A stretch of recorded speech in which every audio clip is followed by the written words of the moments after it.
Okay, so take three, I guess. Anyway, we're talking about area between two functions. Legitimately, it's just going to be the integral again from a to b, from left to right, usually. And you're just going to do top function minus bottom function. That's it. You'll notice, never mind, I'm just blind. Anyway, so top function minus bottom function.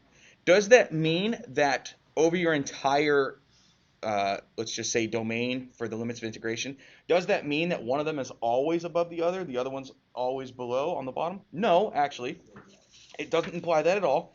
I mean, there will be times when one is above and the other is below, and then they could flip-flop, which will happen in the notes. And when that happens, then you're setting up more than one integral because you have to change which function's on top. So it's always just going to be top minus bottom. At the very, very, very end of the notes, I am going to show you how to use your calculator to do this as well. In fact, there's just like a little blurb that says also you could do this on your calculator, but I'm going to show you how to do that. All right, let's get to it. We are going to find the area of the region that is enclosed by x plus 2 and x squared plus x minus 2. I would like for you to see that in order to pull this off, you're going to kind of need to know where that is occurring. You need to know where the intersection points are. You also need to have an idea of which function's on top or not, right? So let's set them equal to each other to find where they intersect, because that's what that means. Equal functions means you're finding a point in space where they intersect. So x plus 2 equals x squared plus x minus 2. And we will hope that it factors nicely when we bring it all to one side. So let's see, if we subtract the x and subtract the 2, we get 0 equals x squared minus 4. Yay! It factors. It factors. This is the difference of two squares. X plus 2 times x minus 2. So our limits of integration are going to be from negative 2 to positive 2, because these functions only have two places in space where they intersect. So it's going to look generally like this, because there's only two intersection points. Now you find more than two intersection points, now we have to worry about which one's on top and where. But when there's only two, you're pretty much set. So we know we're looking at x equals negative 2 and x equals positive 2. So I'm going to draw a quick sketch, and that is just so I'm more confident about which one of these is the top function, which one is the bottom function. Cool with that? I mean, it has to be the linear one, right? We don't know that yet, Tiana. I mean, yeah, but we wanna. So, but why do you know that the linear one has to be the top one? Because the quadratic is positive, so its shape's There you go. going upward, so Yeah. if it intersects, it has to be above it. So because this one does this, there is absolutely no way that the linear one could be drawn down here, otherwise there would be no intersection points. Therefore, it had to look like this. It doesn't have a choice. See, we kind of cheese it without graphing it. Make sense? Good. Anyway, we know that this is happening at x equals negative 2. We know that this is happening at x equals positive 2. So if we would like to find the area that is in here, then we're just going to do let's say area equals integral from negative 2 to positive 2 of top function, which for us is the linear x plus 2, minus the bottom function, which is this quadratic,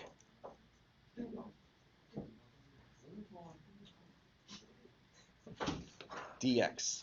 Joe! And you're going to need to distribute the negative sign, combine like terms. Minus x squared minus x plus 2. And I am going to make a leap in logic here, and I'm going to go out on a limb and say that you all can add and subtract. What's that? I see my leading coefficient will be negative x squared. This is a positive x, but this is a negative x. How about that? So positive x, negative x, gone. And then 2 minus negative 2 is plus 4. So we are integrating this guy from negative 2 to positive 2.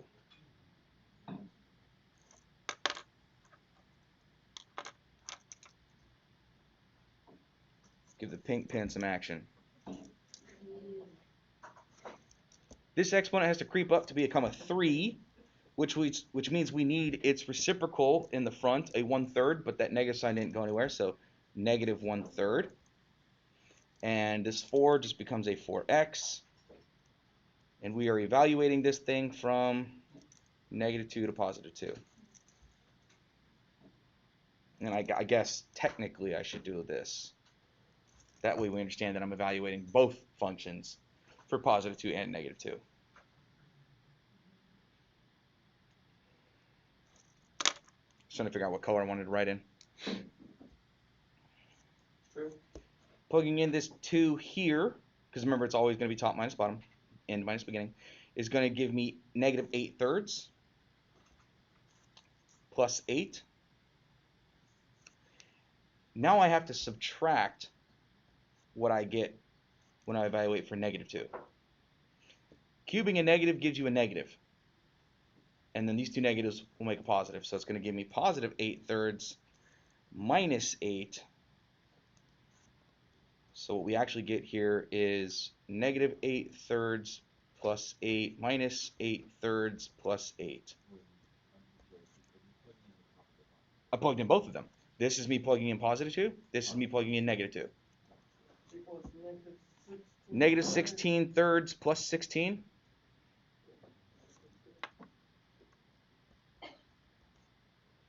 Which is negative 16/3 plus 48/3.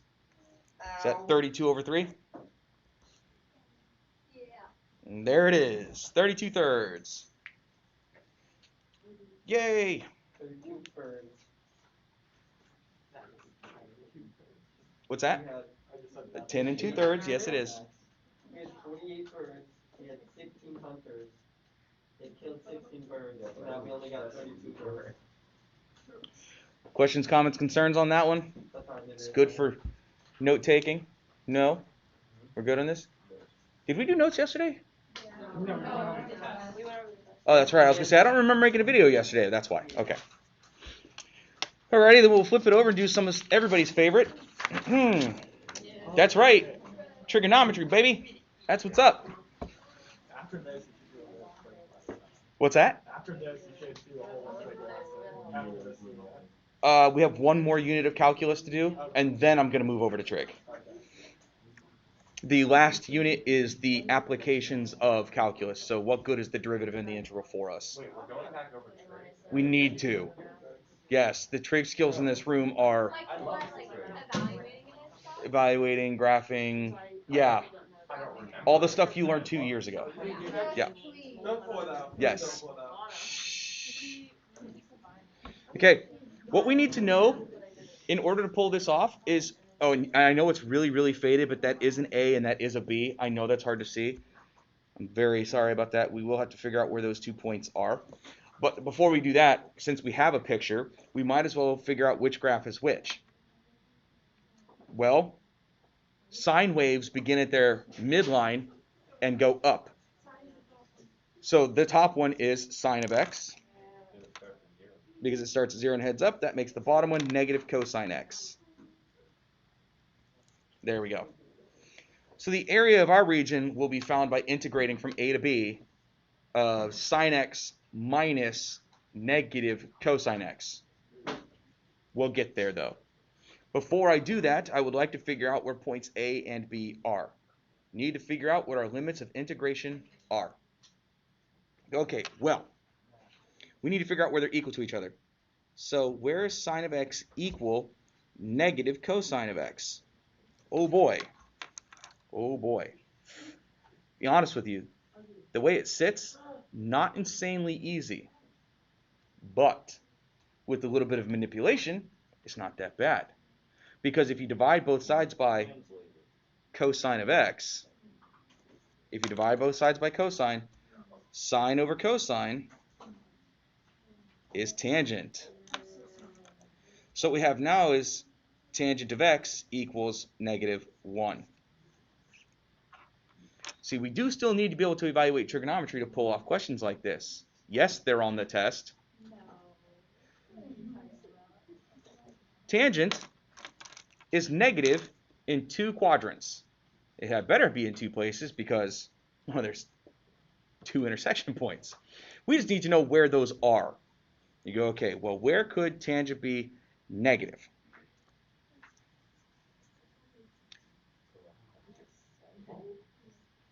Tangent is negative when the x and the y have opposite signs. So tangent is negative over here, and tangent is negative over here, and I am not happy about something.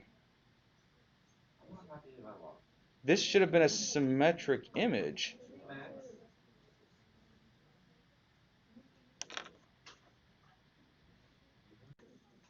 Okay, I figured out why I was having a brain aneurysm. Remember I was saying that it should have been symmetric. What I was thinking was of 2 positive answers. But you notice the way I have this pictured, this is a negative result. This is a positive result. Yeah. So what that means is one of my answers, this negative one, A, will be found like this. This is where A is found that way as a negative degree, or radian, I should say, negative. And whereas point B is on the right side of the y-axis, you're going to have a positive answer for that one. There we go. Okay, that's good because my brain was having trouble wrapping around that for a moment. But the real reason why is because, there's an infinite number of solutions. And in my mind, I was seeing the 2 positive ones, and my picture didn't make any sense. But I'll be okay. I promise. No, I'm using A as negative because it's behind the y-axis, but B will be the positive answer since I'm to the right of the x-axis. If I had only gone this way, then A would have been this and B would have been this, but that would have required me to be way over here because I would have had 2 positive answers. Because there's an infinite number of this shape. I just specifically wanted this one. Cool? Okay, yeah, sorry. So I was just having a brain problem for a moment. We need to know where those are happening. Tangent is y over x. Tangent is always going to be y over x. So then that means the only way I can get a value of 1 is if my x and y values have the same size, just one is positive and one is negative.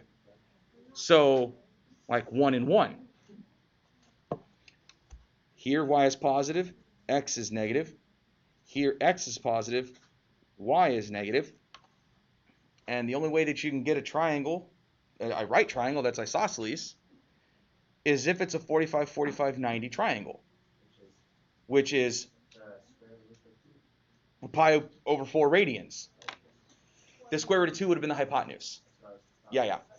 But we need to know what the angle is, the so to speak angle. So we're talking about pi over 4 radians. This is pi. If this is pi,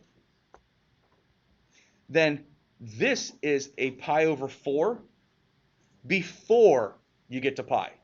So it's 3 pi. So it's 3 pi over 4, yes. Oh, dude, stop. And this is a pi over 4 before 0. So negative pi over 4.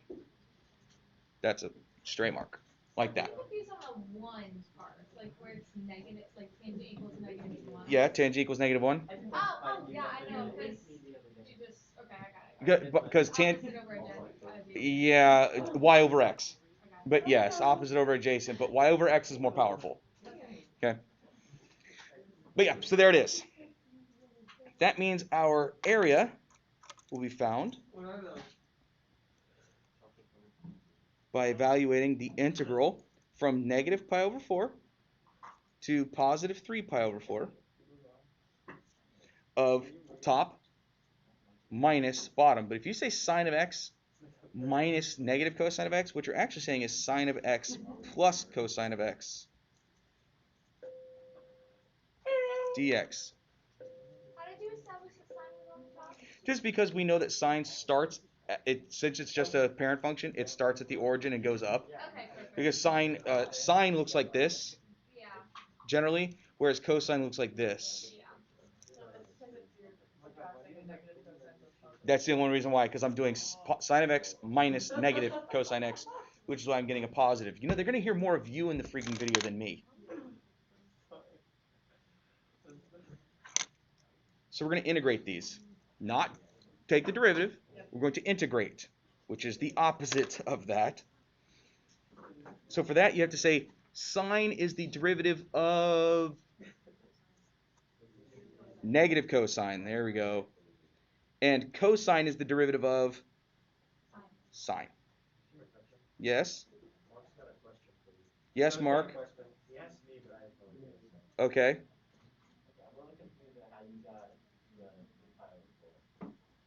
So it's 3. So were you comfortable with the fact that it had to be a 45-degree angle here? It has to be a 45-degree angle because this is isosceles. So if this is 90, you know you only have 90 more degrees left in the triangle. Cut it in half, you got 45, 45. And 45 degrees is a pi over 4.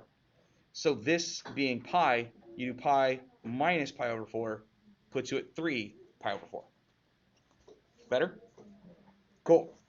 And you see, since Traven said that you asked him, but he had no clue, means that should have been his question before it was your question, but he was choosing to take the L on the trig. But now I know. That now he knows. Okay. I still don't understand it, but that's because I don't understand tangent at all. So Tangent is opposite over adjacent. So the only way you're going to get a 1 is if the opposite and adjacent sides have exactly the same length. And it's negative, which means 1 is positive, 1 is negative. So this is where the opposite is positive. This is where the opposite is negative. And that's why it's happening twice. Okay. Alrighty. Let's... Tangent graphs are the only ones that have asymptotes? asymptotes. In this level of IB, yes, tangent will be the only one that has asymptotes. Okay. And those asymptotes happen at every odd multiple of pi over 2 because tangent has a period of pi.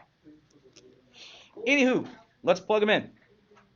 We're going to get negative equals. We're going to get negative cosine of 3 pi over 4 plus sine of 3 pi over 4 minus negative cosine of, oh gosh, negative, so I'm going to change that to a bracket, negative pi over 4 plus sine of negative pi over 4 equals, and we are getting a workout, folks. Okay. You good? Yeah. You sure? Yeah. All right. Yeah. A little bit ago, Traven remembered that in a 45, 45, 90 triangle, the hypotenuse is root 2. No, he did. The hypotenuse is root 2.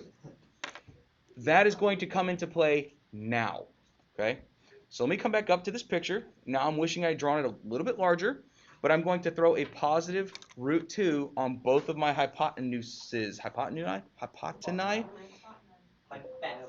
There, and oh crap, I'll just have to do this. Sorry. I wish my picture had been better.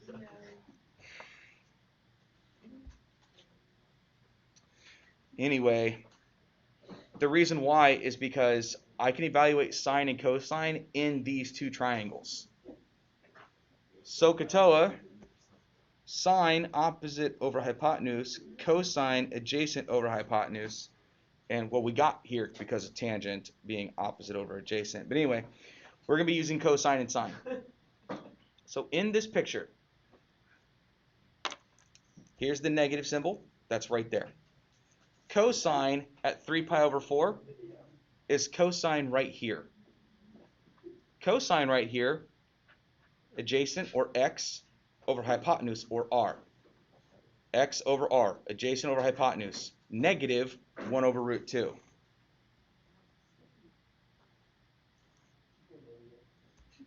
Plus sine of the exact same place. Sine here is opposite over hypotenuse, or y over r. Well, that's That was a total accident and should not have been there. My apologies. No, I had it right. That's this sign right here. That's this symbol. So this is, here, is this better? There.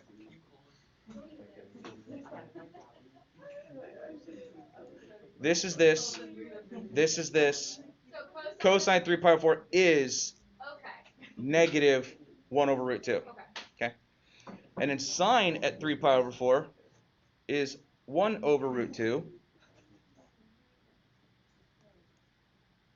And I'll close up those brackets. There. Better? This is going to give you 2 over root 2 because negative negative will make a positive. But we'll get there. Minus.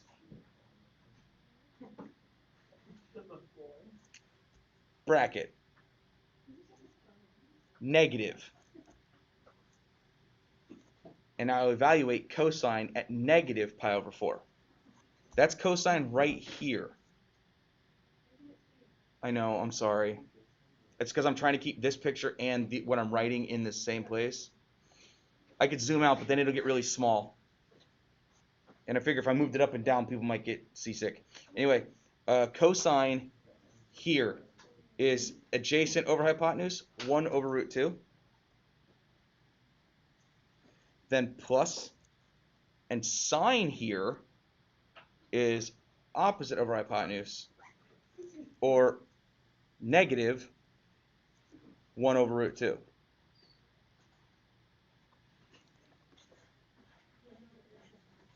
There.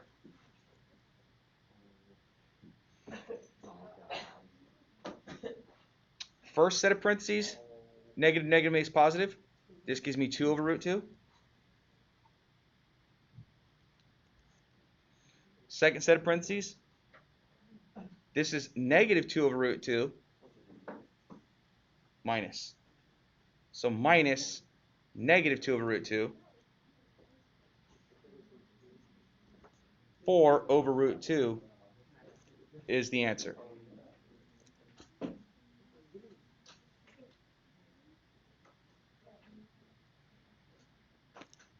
We could rationalize that denominator if we wanted to. Multiply the top and bottom by root 2, you will get 2 root 2. Okay. IB wouldn't make us do that though, but 2 root 2 is the same answer as 4 root 2. I don't know what's in the textbook. I made this question up anyway. It wasn't in the textbook. That's why the image isn't very good. Well, I graphed it on Desmos, and I asked Desmos to label those points, and it made the text so insanely small. I couldn't, and you can't change the text size on Desmos, so I just did my best. Now, Gavin, for the love of everything, Jesus, anything, God. whoever that you pray to, please, just hush, please. Okay? Now, if you have questions on this question, on this example, because of trig, we'll handle that at a later point in time. I need to continue along with the notes to make sure that you can see what happens when there's more than one intersection point. Okay? Because there are more than one intersection points here. I know because I saw the example in the book. Well, and because One's a cubic and one's a parabola as well. yeah, one's binomial, one's a binomial. Right. So let's figure out where they intersect. Set them equal to each other.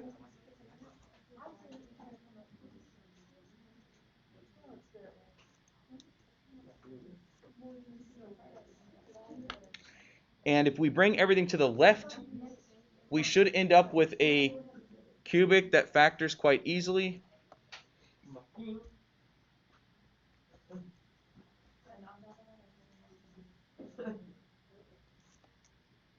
Oh, no, it's even better. It's just X's. Yeah, it's x's. That makes life simple.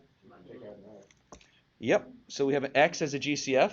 Oh, so we automatically know that one of our intersections is at x equals 0. Yes, sir.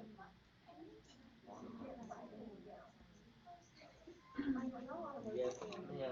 And this factors very nicely x plus 2x minus 3. How do you know? Because those are the two numbers that multiply to negative 6 and add to negative 1. Hey, folks, why am I making a video if you guys are just going to talk? This is why you want me to make the video, so you all have the ability to talk while I'm teaching, and then watch it afterwards and learn later. That's just for zebras. I like He YouTube was just videos talking for about zebras. Buddha. There. X is negative 2, 0, and 3. Well, we can pretty much cheese this one again without actually sketching it. We could just get the general idea here because this is a positive cubic and this is a positive quadratic. So positive cubic would look something like this. Clearly picture drawn nowhere near to scale. I'm just throwing it together. And a positive quadratic would look, uh-oh. Let's see. I had to make it intersect 3 times. What have I done? Oh, a straight line. No, it's a cubic and a quadratic. Oh, you can't do that. Okay, I can. I just have to make it really wide. There.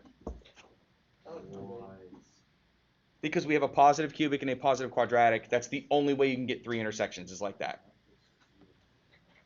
That thing is that fat.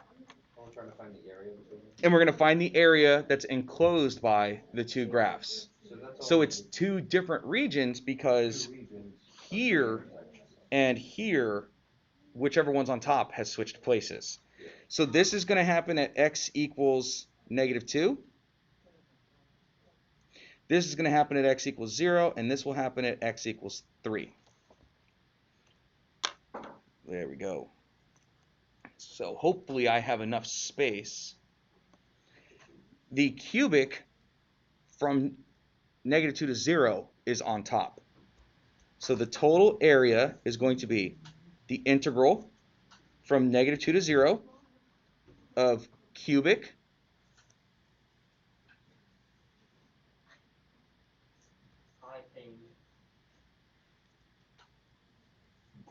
minus quadratic.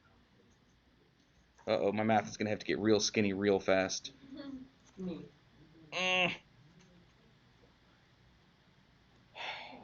Maybe I'll just cheat and go plus, make sure it fits. I mean, they are 2 completely separate things, so why not? The integral from 0 to 3. Now, in my second region, the quadratic is the top function. So now it's x cubed plus 3 minus x squared plus 3, excuse me, minus x cubed minus 6x plus 3, also dx. And wow, space is definitely not our friend on this one. I have plenty of room. Good for you. Okay, well, we don't need the picture anymore, so I can go up.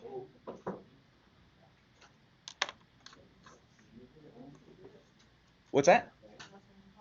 Oh, okay.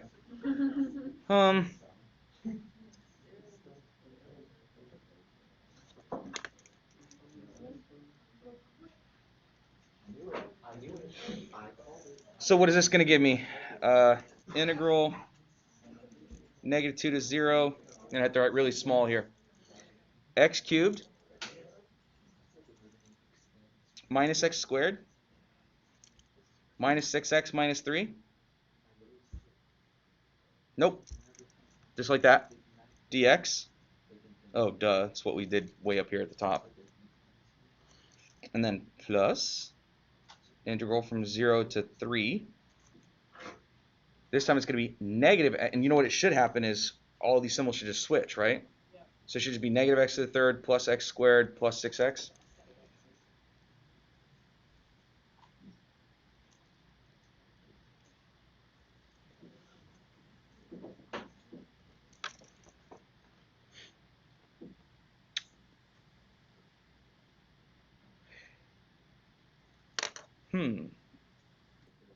Anyway, yeah, so I guess we're just going to have to do this. I'm just going to have to write really small. Yuck. Alrighty. This is going to integrate to 1/4 x to the 4th. At least when we plug in 0, it won't give us anything. minus 1/3 x to the third minus 3x squared. We will evaluate that from -2 to 0. Again, that just means it's going to be 0 minus, and then us plugging in -2. And now this one's going to be the exact same integral, except for all the symbols will be backwards. So you don't have to overthink it. It's the exact same integral, just with opposite symbols. -1/4 x to the fourth plus 1/3 x to the third plus 3x squared. And again, at least one of our limits of integration will go to 0. And I am way out of space. My golly. From that. I drastically underestimated the size of this question. Stop it with all that sheesh and stuff. I hate my life. Welcome to becoming a high school teacher. Sheesh, my life. All right, so. Can you please stand like Tell me this? you're on. And then just say, I'm gonna plug in 0. Yeah, say If we plug in 0, at least we get 0. Doesn't matter. Bust it. 0 minus. Oh boy, let's plug in -2 here. Doesn't matter. Bust it. If I plug in -2 here, I get 16 divided by 4. 4. Plug in -2 here, and I get -8 times -1/3, so positive 8/3. Minus and negative, let's see, 3 times 4, 12. Yikes. Boy, there's a lot going on here. Plus,